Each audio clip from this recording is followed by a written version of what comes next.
for entertainment purposes only. And if you want true legal advice, contact your own lawyer. How important is it for you as a lawyer to make sure that your clients don't feel like you are judging them?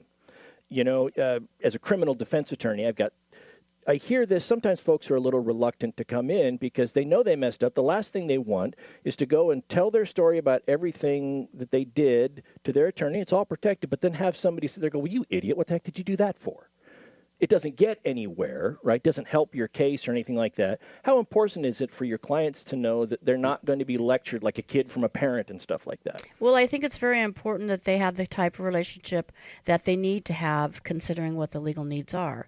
In family law, you talk about a lot of private things, and so you need to have the confidence and trust in your attorney that they're not going to make fun of your decisions or they're going to just help you going forward. A lot of times in family law, we say, hey, we're not going back there. We're not going to go backwards. We're going to start today and we're going to move forward and find out what works for this family going forward. Because if you spend a lot of time in the past, then you're going to harm people. People are just not going to resolve. They're not going to be able to move on perhaps, and they will feel judged.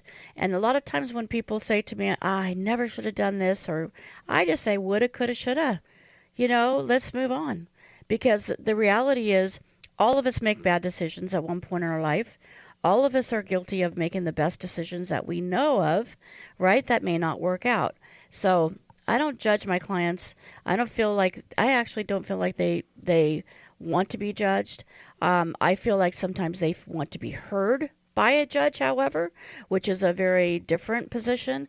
And as an attorney, you have to know what your client wants, know what your client needs, and then try to facilitate. And if they didn't need help, they wouldn't come to you in the first place, correct? I mean, legally, this is the for thing. sure. Yeah, I mean, this is the thing. I can see where someone would come in and say, okay, I mean, especially in a family law case, I did a dumb thing. I saw someone in a tight sweater, and next thing you know, I'm following them around. I messed up with my family.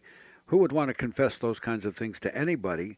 But if you've got an attorney that says, look, that's all done. What do we do today to fix the problems that are there? Yeah. Is a reconciliation possible? How can we fix this? Right. Yeah, you have to explore those opportunities. And you do ask that question, don't you? I do. I ask if somebody's coming in for divorce, I do tend to ask that, are you sure that you've done everything you can to make your marriage work, because a lot of people have regrets after a couple of years. Sure. And it's not worth going down that road and having those regrets. It's better to know now.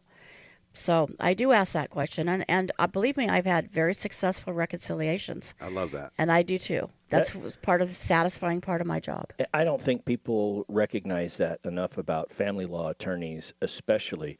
It's the ones that, look, if you want to go through with the divorce, I'll represent you, I'll do it, but is there any way this can be salvaged? And if you're of that opinion and you do that, I just think it's admirable. And as far as the scolding, I can't imagine why anybody would go and say, well, why would I pay you to scold me as my attorney when I can get that for free by calling my mom? Yeah. Why would I do that? So, not to mention the judge once I get to court. Yeah.